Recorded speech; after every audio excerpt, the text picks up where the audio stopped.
탄생했으니 나 찬양하여라. 이 세상의 만물들아 다 화답하여라. 다 화답하여라. 다 화답하여라.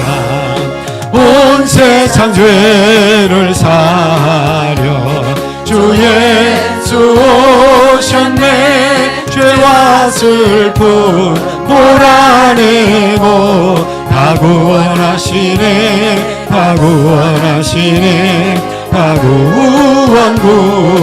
구원하시네. 은혜와 진리 되신 주 다 주관하시니 만국 백성 구주 앞에 다 경배하여라. 다 경배하여라. 다 경배하여라.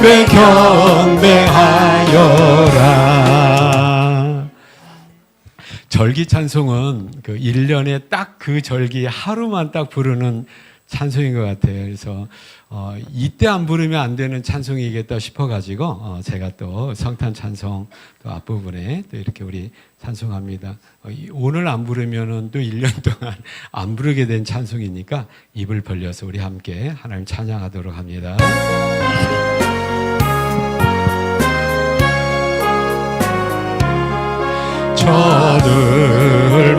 저들밖에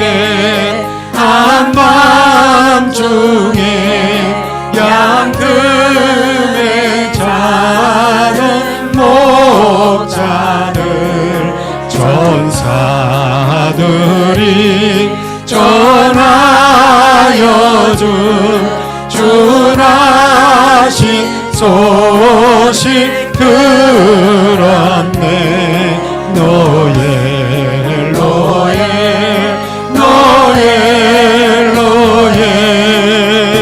이스라엘 왕이 나셨네.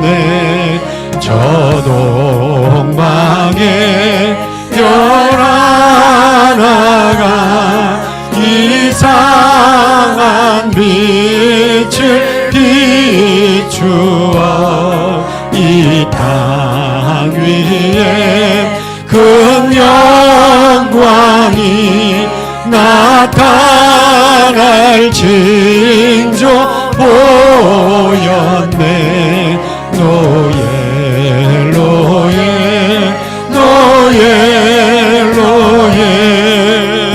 이스라엘 왕이 나셨네. 그 한 별이 베들레헴 향하여 바로 가더니 아기 예수 누우신지 그 위에 오자 멈췄네. 노엘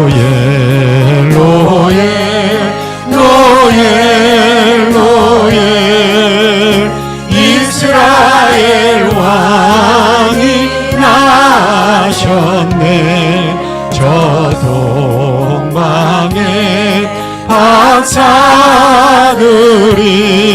새아기 보고 절하고 그 보배하 다 열어서 세 가지 예물 드렸네. 노엘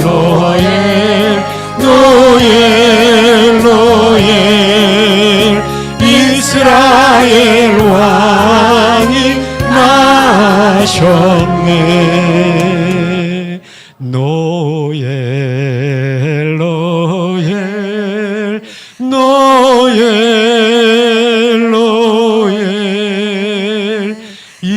이스라엘 왕이 나셨네. 아멘. 노엘이 무슨 말이에요? 노엘. 노엘은 저기 다른 나라 말이겠죠. 우리가 성탄절을 크리스마스라고 하는데 프랑스에서는 성탄절을 크리스마스라고 하지 않고 노엘이라고 한다고 합니다. 노엘은 기쁜 소식이라는 뜻이에요. 네. 그래도 은혜로운 찬송이니 그냥 불러도 되겠습니다. 네.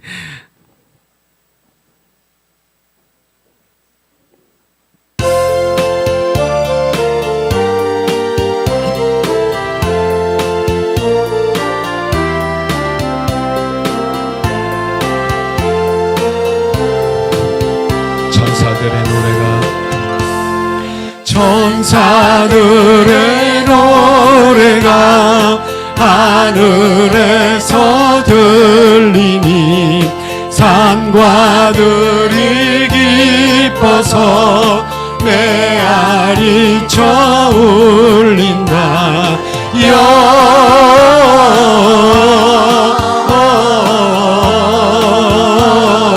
영광을 높이 계신 주께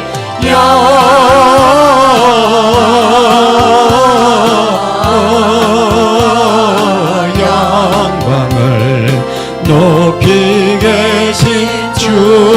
한밤중에 목자들, 한밤중에 목자들 양떼들을 지킬 때 아름다운 노래가 청아하게 들린다.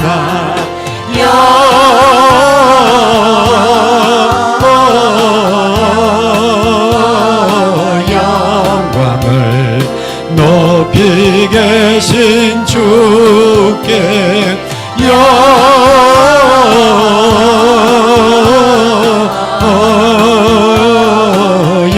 영광을 높이 계신 주님께. 베들레헴 달려가 나신 아기 예수께 꿇어 경배합시다. 탄생하신 아기께 영광을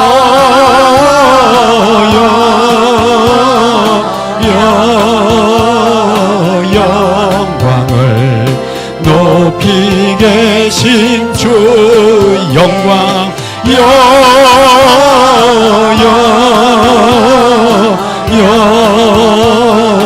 영광을 높이 계신 주님.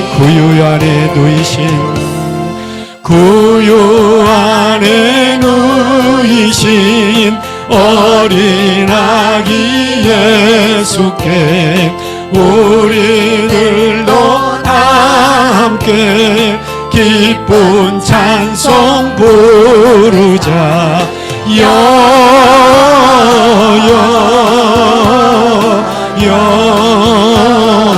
영광을 높이 계신 주께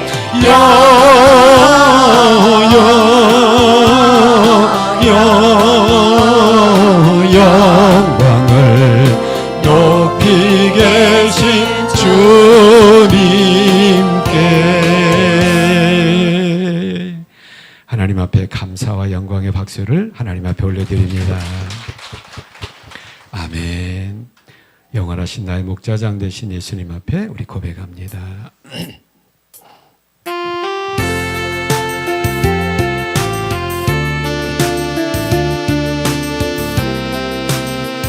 나를 사랑하시는 주님, 나를 사랑하시는 주님, 나의 곁에 항상 계셔 나의 맘과 모든 생각 지키시고 인도하네.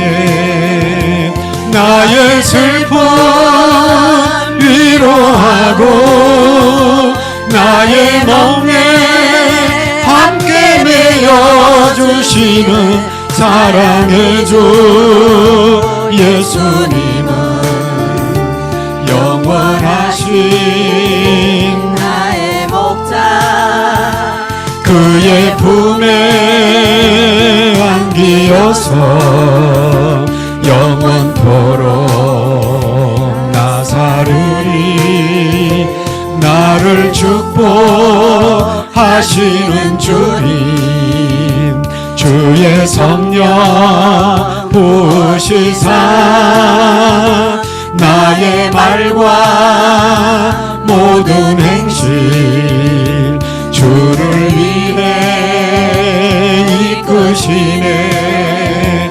세상 이기 힘드시고 전성 향해 날 인도해 주시는 능력의 주 예수님은 영원하신 나의 소망 그의 나라 가기까지 주를 위해 나 사르리. 나를 사랑하시는 주님 주의 말씀 내게 주사 나의 발과 모든 길을 비추시고 인도하네. 푸른 초장 물가으로 나를 항상 인도하여 주시는 사랑의 주 예수님은 영원하신 나의 목자 그의 사랑 영원토록 감사하며 나 사르리. 아멘, 아멘. 우리 율동하도록 하겠습니다. 율동하실 분들 앞으로 나오시고, 또 일어나서 하실 분들 일어나서 하시고, 네. 팔다리가 고장나신 분들은 엉덩이라도 흔들면서 우리 하나님 앞에 기쁨으로 찬송하도록 합니다.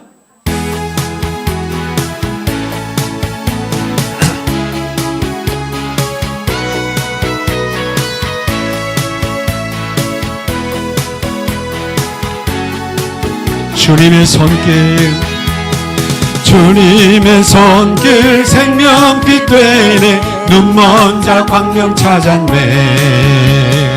놀라운 손길 날 위로하네. 빛으로 인도해. 놀라운 은혜 나에게 주사 새 생명 받아. 놀라운 손길 나 찬양하네. 영원토록 찬양. 오 주님 오 주 그 놀라운 주 손길 오 주 은혜로운 주 손. 놀라운 은혜 나에게 주사 새 생명 받아. 놀라운 손길 나 찬양하네. 영원토록 찬양. 주님의 말씀 능력이 되네. 믿는 자 치료받아. 아멘 아멘. 놀라운 말씀 날 치료하네. 빛으로 인도해. 놀라운 은혜 나에게 주사 새 생명 받았네. 놀라운 손길 나 찬양하네. 영원토록 찬양. 오 주님 오 주 그 놀라운 주 말씀 오 주 은혜로운 주 말씀. 놀라운 은혜 나에게 주사 새 생명 받아. 놀라운 놀라운 손길 나 찬양하네 영원토록 찬양해 주님의 보혈 속죄가 되네 같이 인자해봐 죄악에서 질병에서 놀라운 보혈 날 구원하네 빛으로 인도해 놀라운 은혜 나에게 주사 새 생명 받았네 놀라운 손길 나 찬양하네 영원토록 찬양 아멘 아멘 오 그 놀라운 주보혈 오주 은혜로운 주보 놀라운 은혜 나에게 주사 새 생명 받았네 놀라운 손길 나 찬양하네 영원토록 찬양해 아멘 아멘 우리 교회가 언제 율동을 하나 하고 만 적이 있나요? 아, 왜들 들어가시고 그러시는지 모르겠어요. 나의 등 뒤에서 우리 찬송합니다. 자리에서 일어나셔서 율동하셔도 됩니다. 나의 등 뒤에서 나의 등 뒤에서 나를 놓으시는 아멘 아멘 나의 인생 뒷분들 일어나세요. 자리에서 일어나서 합시다. 아멘 아멘 통로로 나오셔서 매일처럼 주저앉고 싶을 때 나를 밀어주시 일어나 걸어라 일어나 걸어라 내가 새 힘을 주리 일어나 일어나 너 걸어라 내 너를 나의 등 뒤에서 나의 등 뒤에 나를 놓으시는 주 아멘 아멘 평안히 길을 갈 때 보이지 않아도 지치고 고나여 넘어질 때면 다가와 손 내미시 일어나 걸어라 일어나 걸어라 내가 새 힘을 주리 주님의 힘으로 일어납시다 일어나 너 걸어라 내 너를 우리 나의 등 뒤에서 나의 등 뒤에서 나를 놓으시는 주 때때로 뒤돌아보면 여전히 계신 주 찬란한 미소로 바라보시며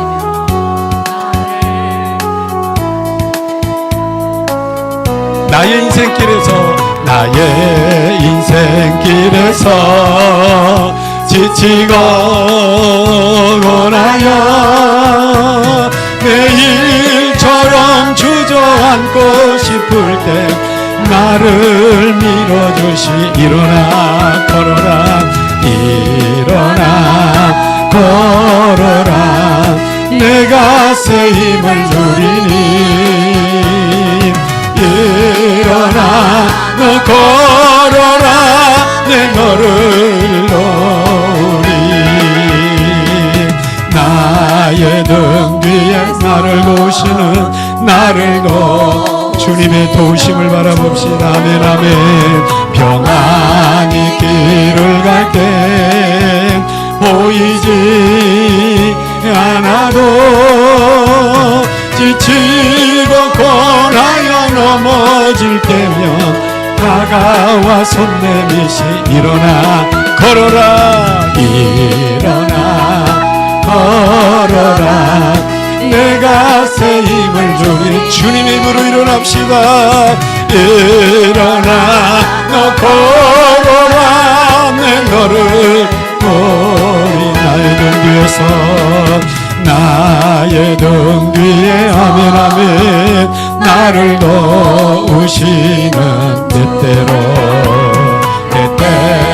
뒤돌아보면 여전히 계신 주 잔잔한 미소로 바라보시며 나를 재촉하시 일어나 걸어라 일어나 주님의 힘으로 일어납시다.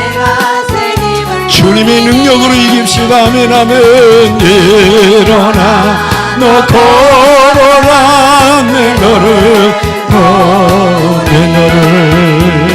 내 너를 놓으리. 옆에 분 격려해 주세요. 주님의 힘으로 일어납시다. 주님의 능력으로 이깁시다. 아멘, 아멘. 이것도 율동곡일 텐데?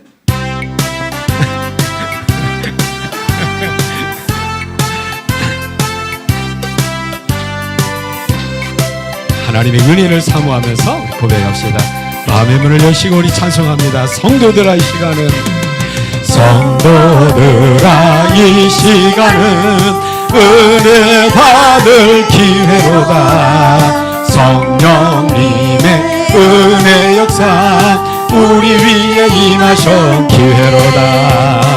기회로다. 이 시간은 은혜 받을 기회로다. 믿읍시다. 받읍시다. 이후의 기회를 잊지 마라. 마음 문을 활짝 찬송하며 기도하세. 하나님의 은혜 말씀 외모 받아들이는 기회로다. 기회로다. 이 시간은 은혜 받을 기회로다. 믿읍시다. 받읍시다. 이후의 기회를 잊지 마라. 타오르는 제단 위에 우리 죄짐 던지어라. 성령불에 못 태운 죄 주님 가슴 태우는 기회로다. 기회로다. 이 시간은 은혜 받을 기회로다. 믿읍시다. 받읍시다. 이후의 기회를 잊지 마라. 내와 열하사 경솔하고 순종하라. 아멘. 은혜 깊은 하나님이 우리 더욱 사랑하 기회로다. 기회로다. 이 시간은 은혜 받을 기회로다. 믿읍시다. 받읍시다. 이후의 기회를 잊지 마라. 내일 아침 있다 해도 인명생사 모르나니 내 일생의 은혜기에 늘 있는 줄 생각만 오늘입니다. 기회로다. 이 시간에 은혜 받을 기회로다. 믿읍시다. 받읍시다. 이후의 기회를 잊지 마라.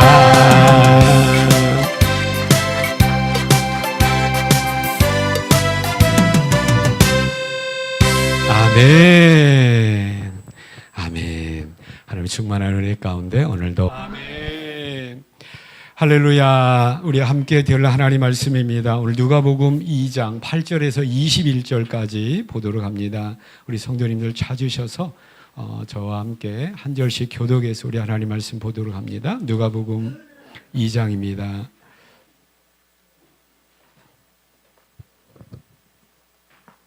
그 중에 8절에서 21절까지입니다.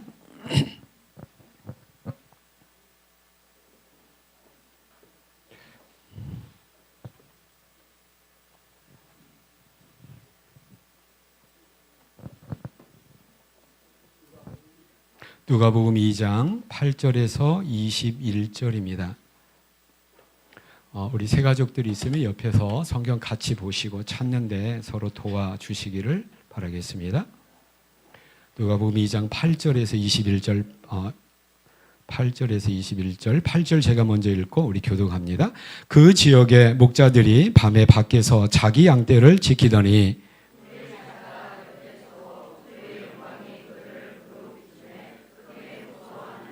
천사가 이르되 무서워하지 말라. 보라, 내가 온 백성에게 미칠 큰 기쁨의 좋은 소식을 너희에게 전하노라.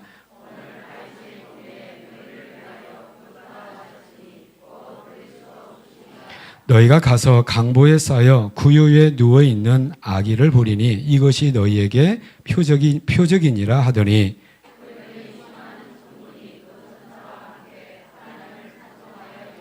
지극히 높은 곳에서는 하나님께 영광이요 땅에서는 하나님이 기뻐하신 사람들 중에 평화로다 하니라.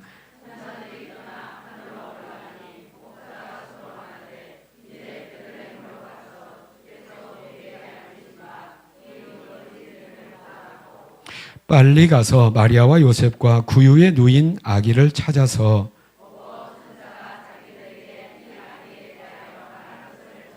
듣는 자가 다 목자들이 그들에게 말한 것들을 놀랍게 여기되 20절 21절 함께합니다. 목자들은 자기들에게 이르던 바와 같이 듣고 본 그 모든 것으로 인하여 하나님께 영광을 돌리고 찬송하며 돌아가니라.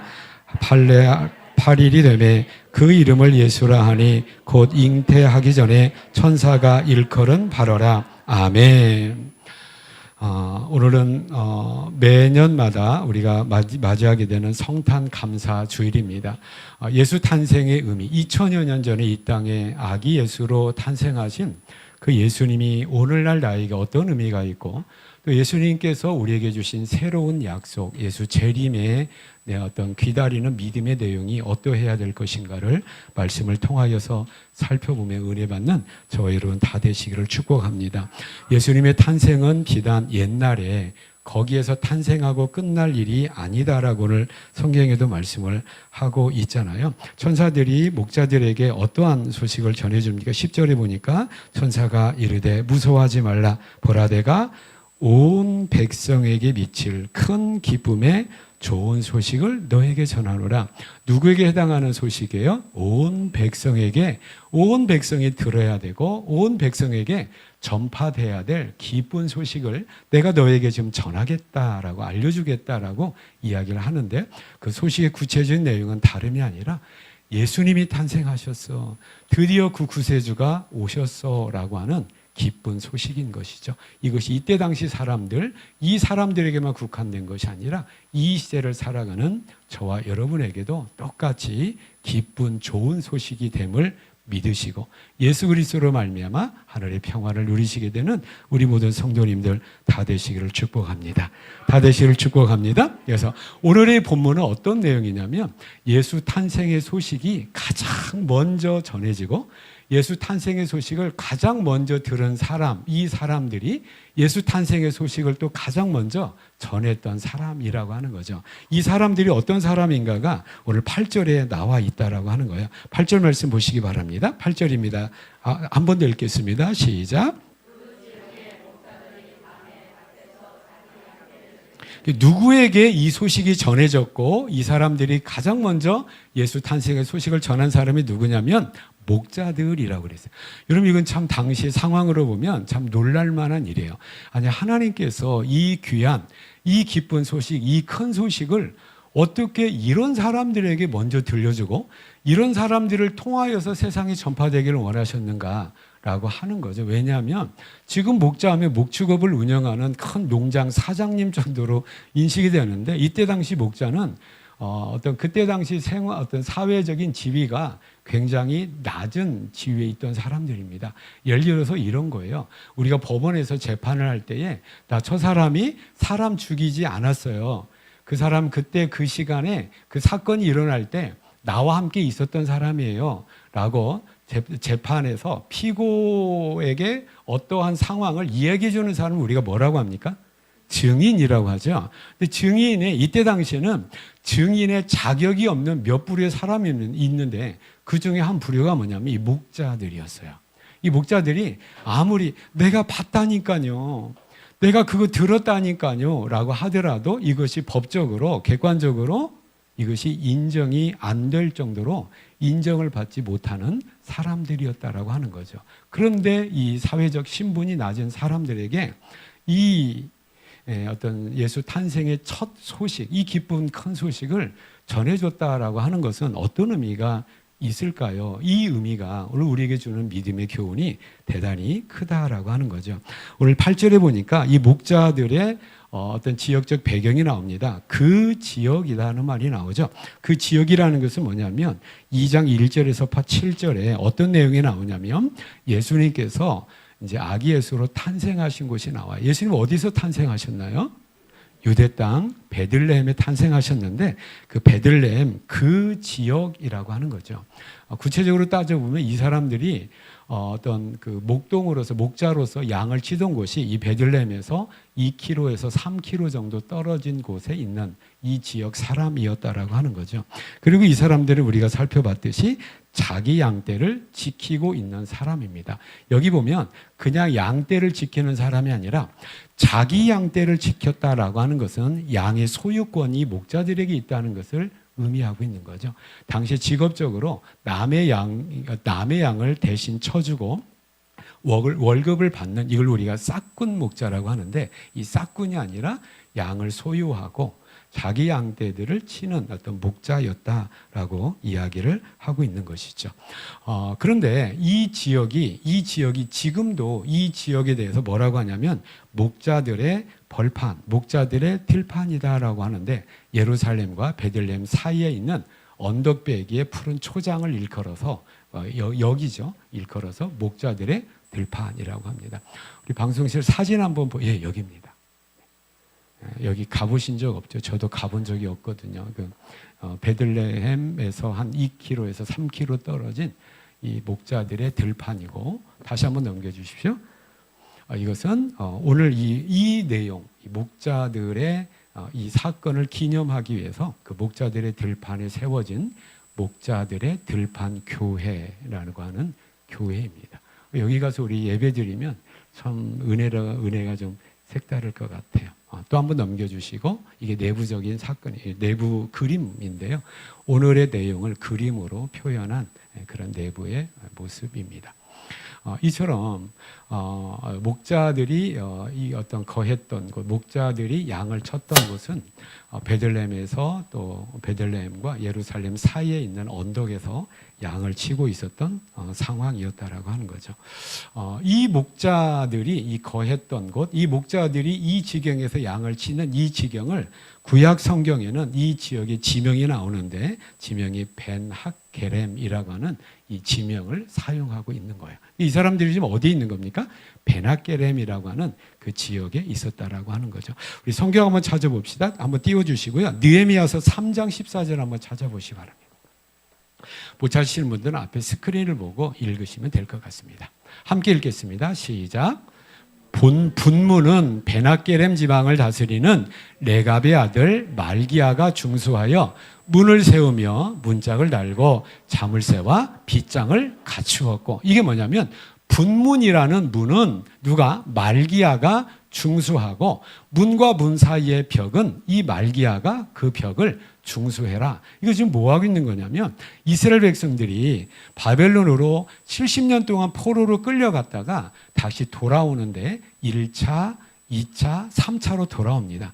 세 번째 돌아올 때 지도자가 누구였냐면 이 느헤미야라고 하는 지도자예요. 느헤미야가 했던 것은 뭐냐면 70년 전에 바벨론의 침공을 받아서 패망할 때 수도 예루살렘의 성이 완전히 회파가 되었는데 느헤미야가 와서 한 일은 뭐냐면 이 회파된 예루살렘 성을 다시 중건하는 이 일을 했던 겁니다. 그러니까 느헤미야는 어떤 방법을 했냐면 예루살렘은 하나의 어떤 수도잖아요. 도시잖아요. 도시를 방어할 수 있는 성을 이렇게 둘러서 쌓아야 되는 거죠. 그리고 출입할 수 있는 문을 내야 되는데 예루살렘 성의 문, 느헤미야에 의하면 성의 문이 10개입니다. 그러면 문과 문 사이에 벽을 막아야 되는데 이것을 북쪽으로부터 시작해서 쭉 이렇게 차근차근 해나간 것이 아니라 10개 문을 동시에 시작을 한 거예요. 그리고 그 중에 분문이라는 문이 있는데 이 성 안에 오물을 이 문을 통하여서 밖으로 내갔기 때문에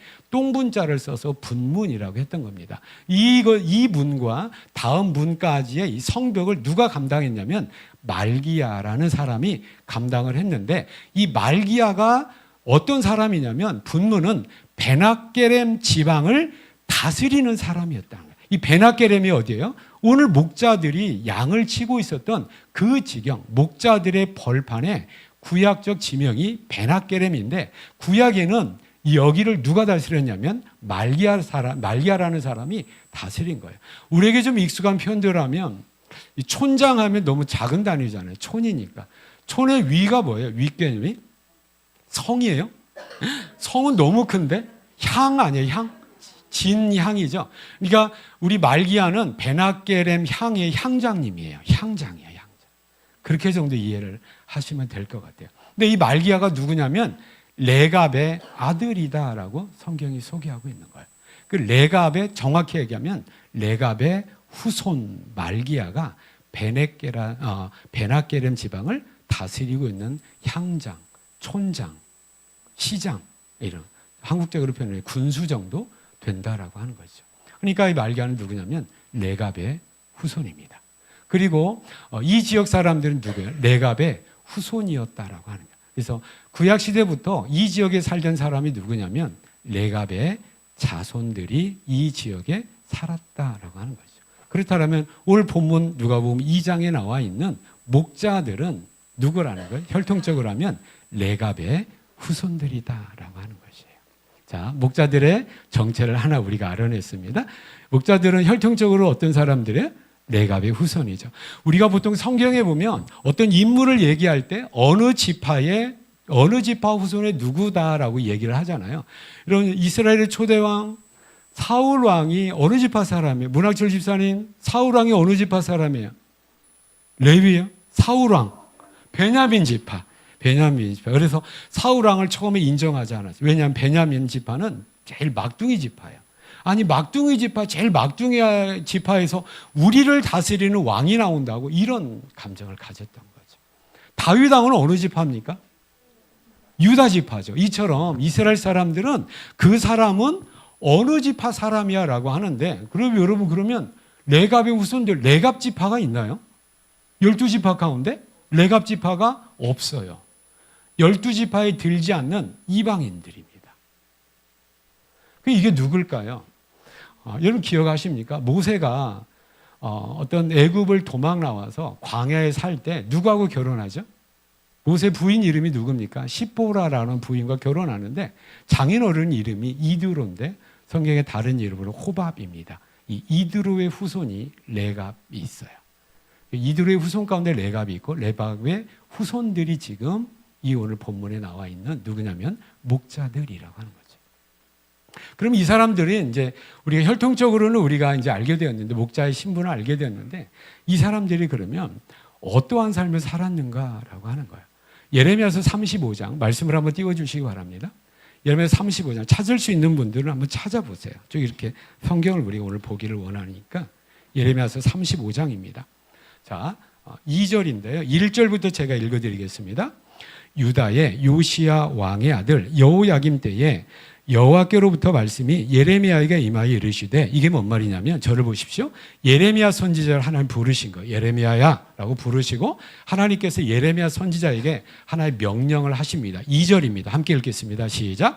너는 레갑 사람들의 집에 가서 그들에게 말하고 그들을 여호와의 집 한 방으로 데려다가 포도주를 마시게 하라 하시니라. 이게 뭔 말이냐면, 예레미야야, 너는 지금 저기 그 이스라엘 안에 예루살렘 안에 살고 있는 레갑 후손들이 있는데, 레갑 후손들을 성전에 딸려 있는 부속된 방에 다 모아라.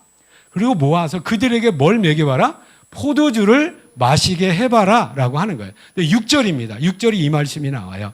5절입니다. 5절. 내가 레갑 사람들의 후손들 앞에 포도주가 가득한 종지와 술잔을 놓고 마시라 권하매, 하나님 말씀대로 예레미야가 레갑 사람들을 다 모았어요. 모으고 하나님 말씀대로 방 안으로 다 넣어놓고 뭘 주는 겁니까? 자, 포도주. 포도주를 너에게 포도를 주니까 너희 포도주 마셔봐라 라고 얘기를 하는 거예요. 이럴 때 이 상황에 대해서 레갑 사람들이 어떤 반응을 일으키냐면 6절입니다. 그들이 이르되 우리는 포도주를 마시지 아니하겠노라라는 거예요. 포도주 마시지 않겠습니다. 포도주 마시지 않겠다라는 의미가 뭘까요? 술 마시지 않는 사람이구나.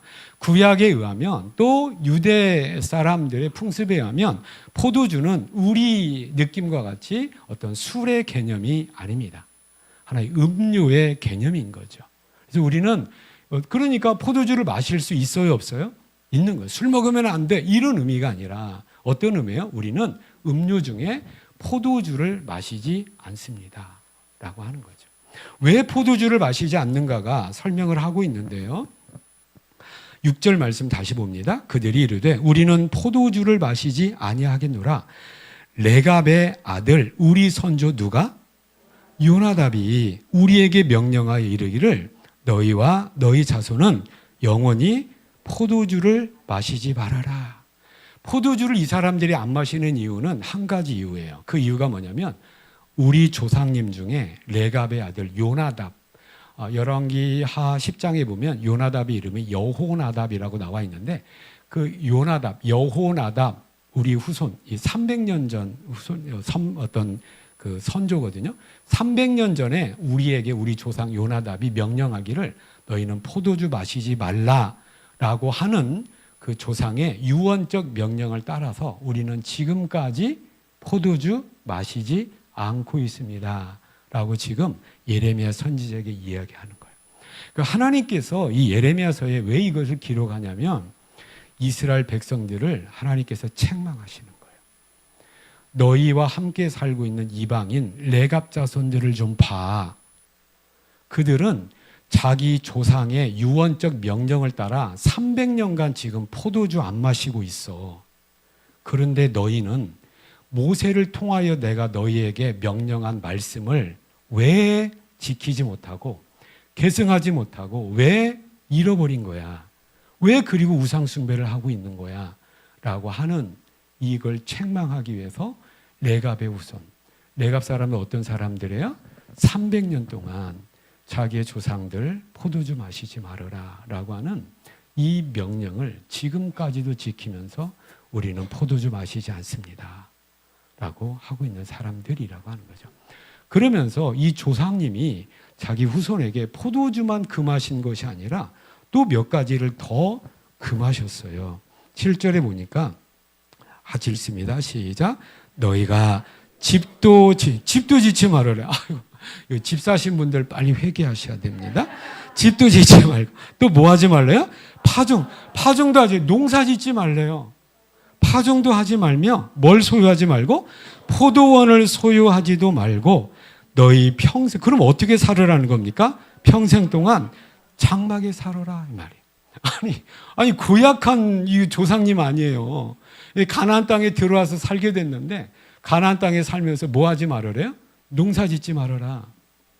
포도원 가지 말아라. 또 집도 짓지 말아라. 포도 열매에서 나는 포도주 마시지 말아라. 그리고 그럼 할아버지 우리 어떻게 살아요? 라고 할 때 장막에 거하라. 뭐 먹고 살아요? 여러분 장막에 가는 사람들이 뭐예요? 뭘 기업으로 가지라는 겁니까? 목축하라 이겁니다. 양을 기르고 염소를 기르면서 이동하면서 양을 기르면서 살으라라고 하는 거죠. 여러분 이 레갑의 아들 요나답, 여호나답이 왜 이런 명령을 했을까요? 대단히 중요한 영적인 의미가 있습니다. 이 요나답은 어떤 사람이냐면 분열 왕국 시대의 북왕국 이스라엘의 아합 왕 때 사람이에요. 여러분 기억하십니까? 하나님께서 아합 왕을 심판하기 위해서 누구를 들어 사용하시냐면 예후라는 사람을 들어 사용하십니다. 그 예후에 의하여서 그 엄청난 우상 숭배의 죄를 하나님께서 척결하시는 거예요. 그 아합 왕을 하나님께서 처단하시는 거죠. 이때 예후를 도와서 이 어떤 신앙의 부흥 운동을 주도했던 사람이 누구냐면 이들의 조상 여호나답, 요나답입니다. 열왕기하 10장에 보면 그 기록이 나와 있어요. 그러니까 그러면서 요나답이 뭘 봅니까? 아합 왕 때에 하나님 앞에 지극히 범죄한 우상 숭배 상황을 본 거예요.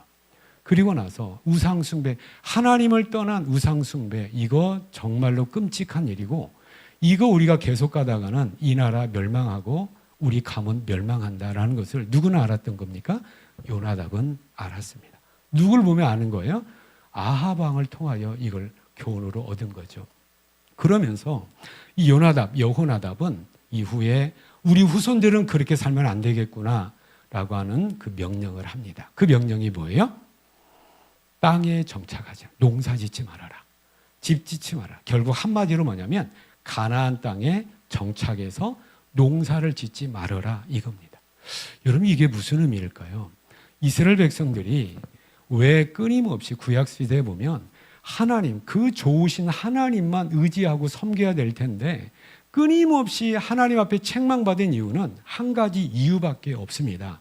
그 이유는 뭐냐면 하나님을 믿는 믿음으로 살아가는 것이 아니라 하나님을 믿는 믿음에서 돌이켜서 하나님 대신에 다른 것을 숭배하고 다른 것을 섬기게 된 거예요. 그 대표적인 가나안 땅에서 대표적인 하나님을 섬기지 못하게 했던 우상이 뭐냐면 바알과 아세라입니다. 사진을 한번 보여주시겠습니까? 바알과 아세라가 이렇게 생겼어요. 한 번 더. 예, 이게 바알과 아세라입니다. 바알은 남성 신이고요. 하늘의 신이에요. 그래서 하늘에서 천둥과 번개와 비를 관장하는 거죠. 그 다음에 아세라는 뭡니까? 여성 신이고요. 그 다음에 땅의 신이에요. 풍요로움을 상징하는 신인 거죠. 저를 한번 보시겠습니까? 이때 당시 가나안 사람과 근동 사람들은 신에 대한 개념을 가지고 어떤 개념을 가지고 있는데 어떤 개념을 가지고 있냐면 이 세상은 신들이 많다는 거예요. 신들이 많은데 장소에 따라서 신이 다른 거예요. 자, 이스라엘 백성들 애굽에서 나왔습니다. 애굽에서 인도해낸 신이 누굽니까? 여호와 하나님이죠. 그리고 광야 40년 동안 이들과 함께해서 낮에는 구름 기둥으로 밤에는 불 기둥으로 또 만나를 먹이셔서 이들을 지키시고 인도하셨던 그분이 누굽니까? 여호와 하나님입니다. 그런데 여호와 하나님은 그래서 그때 당시 사람들은 어떤 신이냐면 광야의 신이에요. 이해가 되십니까? 광야에 있는 신인 거죠. 근데 이스라엘 사람들 이제 광야 생활을 마쳤습니다. 그리고 어디로 들어간 겁니까? 가나안 땅에 들어간 거죠. 가나안 땅에 들어가서 이전에 행하지 않은 기업을 갖게 된 거예요. 그게 뭡니까? 이제 땅을 갖게 된 거죠. 땅을 갖게 되면서 뭐 하게 된 겁니까? 농사 짓게 된 겁니다. 자, 광야 때는 누가 도와주셨어요? 여호와 하나님이 도와주셨다면 이제 가나안 땅에 들어와서 정착해서 땅 차지하고 농사 지으려면 여호와가 아니라 또 다른 신, 그래서 비를 관장하고 땅을 관장함으로 말미암아 이제 우리에게 농사 때마다 풍요를 가져다 줄 새로운 신이 필요한데 이 새로운 신, 가나안 땅에는 그 신이 있었어요, 없었어요? 있었어요. 그래서 가나안의 원래 원주민들은 이 바알과 아세라를 섬겼던 겁니다. 그리고 우리 농사 짓는 방법 모르잖아요. 40년 동안 광야를 지났는데 물을 어떻게 꼽을 줄 어떻게 알고 춘절 지나서 벼에 싹을 내야 되고 싹 내면 못 꽂아야 될 것 이스라엘 사람들 처음에 알았어요, 몰랐어요? 누구한테 배우는 겁니까? 거기 원래 살고 있었던 원주민 번디런한테 배워야 돼요. 근데 이 사람들은 농사를 너무나 잘 지어. 근데 이 사람들은 지금 뭘 섬기고 있는 거예요? 하늘의 신 바알과 땅의 신 아세라를 숭배하고 있는 사람들인 거죠. 그래서 이제 같이 살게 되었는데 이제 이스라엘 사람들이 우리 농사 지어야 되는데 어떻게 농사 지어야 돼요? 우리에게 좀 가르쳐 주세요 라고 할 때 이 사람들 가르쳐줘요, 안 가르쳐요? 가르쳐 주는 거죠. 풍년 들여야 되는데 어떻게 해야 돼요? 하늘의 신 바알이 있는데 바알이 때마다 이른 비와 늦은 비를 내려줘야 돼. 그러니까 바알을 숭배해야 돼. 또 한 가지 땅의 신이 풍성하게 우리 소출을 내줘야 우리가 어떤 풍요를 우리가 거둘 수가 있는데 풍요를 거두기 위해서는 하늘의 신 바알과 함께 땅의 신 아세라를 믿어야 돼, 섬겨야 돼 라는 상황 때문에 이러한 문화적인 이러한 우상 숭배의 이 죄악 때문에 이스라엘 사람들 자꾸 어디로 가게 됩니까? 이 사람들은 하나님을 어떻게 보면 떠난 적이 없어요. 하나님을 믿었어요. 믿었는데 무엇과 같이 믿었어요? 바알도 믿었고 아세라도 믿었던 겁니다. 왜 그렇습니까? 농사 지어야 되니까. 포도원 소출을 많이 거둬야 되니까. 이걸 누가 보았던 거예요? 요나답이 봤던 거예요. 그래서 이 지역에서 농사 지으려면 누구 섬기지 않을 수가 없는 거예요? 바알과 아세라를 섬기지 않을 수가 없다라고 하는 당시 상황을 이 요나답이 알고 이거 안 되겠다. 하나님 떠나면 안 되는데 차라리 이거 우리 포기하자. 뭘 포기하자? 정착해서 집 짓는 거 포기하고 땅 차지하고 농사 짓는 거 포기하고 또 한 가지 포도 과수원 갖는 거 포기하고 거기서 나오는 소출을 먹는 것 포기하자. 그러면서 여호와 신앙을 지키기 위해서 뭘 유지하자는 겁니까?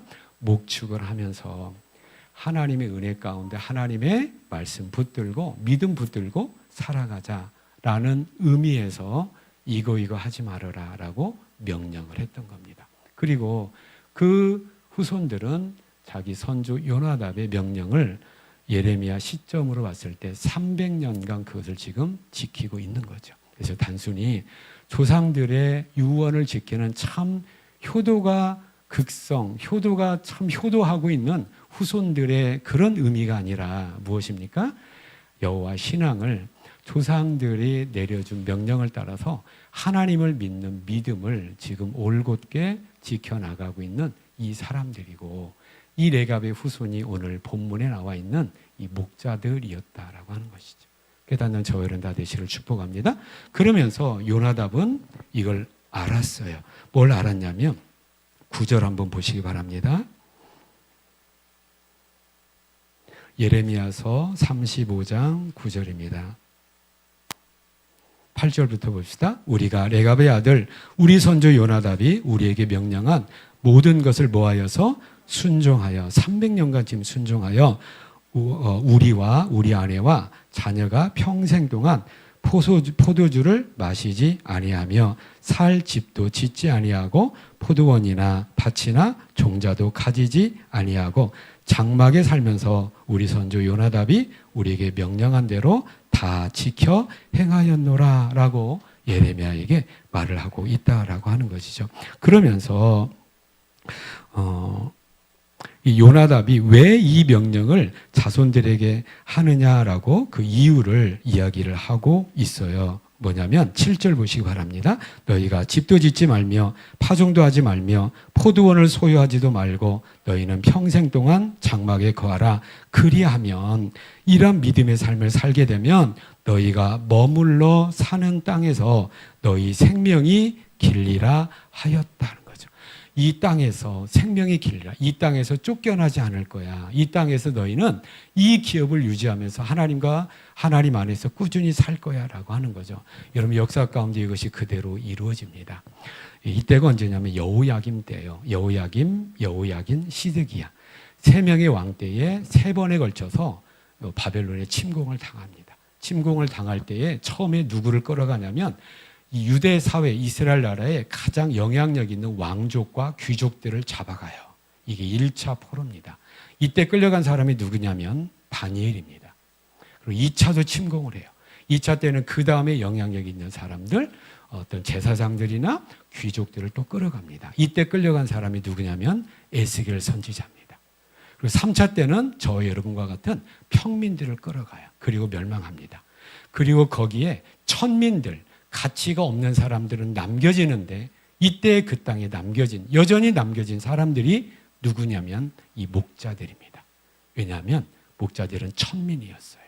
그러니까 이 조상은 그걸 알았던 거예요. 하나님 말씀대로 살면 하나님께서 주신 이 땅에서 우리 자손들이 믿음 가운데 살아갈 것이다 라고 하는 것이죠. 그리고 그대로 됐습니까? 안 됐습니까? 됐습니다. 저와 여러분, 우리 후손들에게 이러한 훌륭한 믿음을, 또 믿음에 의한 축복을 계승하는 우리 선조들, 믿음의 조상들이 되기를 축복합니다. 그러면서 이 사람들이 또 어떻게 된 겁니까? 여전히 양을 치면서 이 사람들이 이제 70년 포로 생활이 끝나고 1차, 2차 돌아오게 됐어요. 1차 때 돌아온 사람이 누굽니까?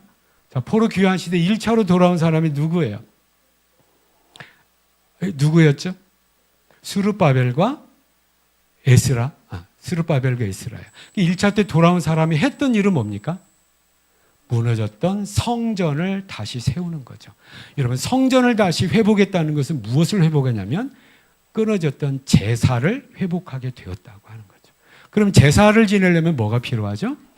제물이 필요합니다. 그 제물을 어디서 가져왔을까요? 레갑의 후손들이 목축을 하면서 유지하고 있었던 양이나 염소를 이들의 어떤 목축의 결과로 가져왔던 이 양들을 이제 회복된 제사의 제물로 사용되기 시작을 했다라고 하는 거예요. 그래서 포로 시대 이후부터 이 사람들은 뭡니까? 성전의 제물을 공급하는 그런 삶을 살았던 거예요. 믿음의 삶을 이렇게 살고 있는 사람들이라고 하는. 그런데 우리 한 가지 더 살펴볼 것은 뭐냐면 구약 시대의 제사와 제물은 무엇을 의미합니까? 예수님께서 우리의 구세주가 앞으로 오셔서 우리를 위해서 영원한 속죄 제사를 이렇게 드리실 거라는 것을 희생 제사를 통해서 그림자적으로 보여주고 있는데 그 실체가 누구라는 겁니까? 예수 그리스도라고 하는 거죠. 그러면서 두 가지 믿음을 이 목자들은 가지고 있었던 거예요. 하나는 뭐냐면 하나님을 믿는 믿음에서 떠나지 아니하고, 또 하나 구약 시대에 하나님이 주셨던 내가 내 때가 되면 인류를 구원할 구세주를 내가 보낼 거야. 그 구세주 맞이할 준비를 해야 돼. 라고 하는 그 믿음과 그 약속을 누가 붙잡았던 겁니까? 레갑의 후손들은 붙잡고 이 목자들은 붙잡고 있으면서 이 신약시대 예수님 탄생 때까지 조상들의 그 믿음을 유지하고 있으면서 조상들이 물려주었던 여호와의 약속, 하나님의 약속, 구세주가 올 것을 준비하면서 기다려야 된다라고 하는 약속을 기다리고 있으면서 여전히 목동으로서 삶을 살고 있었던 누가복음 2장의 목자들이었다라고 하는 거죠. 하나님께서는 이 목자들에게 예수 탄생의 소식을 가장 먼저 소식을 들려주고 가장 먼저 예수 탄생을 목격하게 했던 그런 첫 번 성탄의 증인으로 세우셨다라고 하는 거죠. 왜 아니겠습니까? 충분한 자격 조건이 된다라고 하는 것이죠. 이러한 본문의 목자들의 믿음이 저와 여러분에게 대단히 중요한 의미를 갖는 것은 무엇입니까? 우리도 예수 그리스도를 똑같이 기다리고 있다라고 하는 거예요. 어떤 예수를 기다리고 있는 겁니까? 다시 오실 예수님을 기다리고 있는 것이죠. 이것은 우리가 원해서 되는 것이 아니라 예수님께서 승천하실 때에 갈릴리 사람들아 어찌하여 서서 하늘을 쳐다보느냐, 너희 가운데서 하늘로 올리우신 이 예수는 너희가 가심을 본 그대로 다시 오시리라.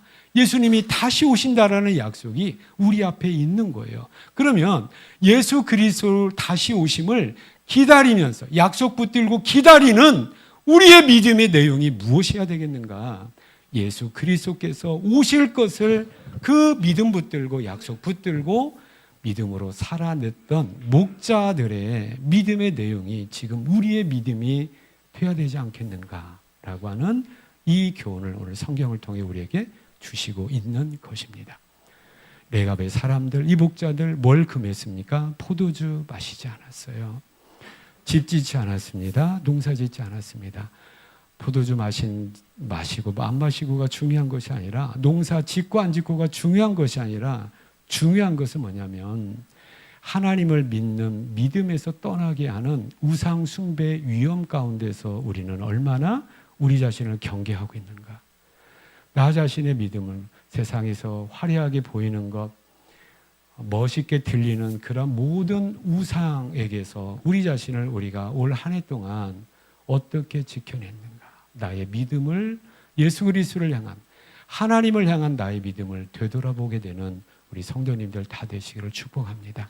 또 하나, 내 믿음 지킬 뿐 아니라 예수 그리스도께서 다시 오실 것을 기다리면서 준비하라고 성경은 말씀하고 있는데, 준비된 모습으로 이 목자들은 예수 탄생의 소식을 듣고 달려갔는데, 예수 그리스도의 재림을 우리가 기다리면서 준비하고 있는 우리의 준비된 모습은 어떠한지 되돌아보면서 목자들의 모습, 목자들의 믿음이 우리의 믿음이 되어야 되겠다라고 하는 것이죠. 깨닫는 저와 여러분 다 되시기를 축복합니다. 성경 가운데 자꾸 살펴보면서 우리 말씀을 마치도록 합니다. 마태복음입니다. 24장입니다. 마태복음 24장 37절 보시겠습니다.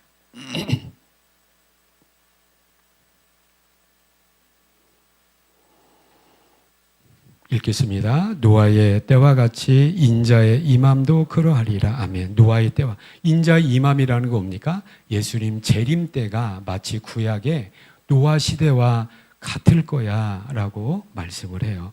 어떻게 같다는 겁니까? 38절, 홍수전에 노아가 방주에 들어가던 날까지 사람들이 먹고 마시고 장가들고 시집가고 있으면서 홍수가 나서 그들을 다 멸하기까지 깨닫지 못하였으니 인자의 임함도 이와 같으리라.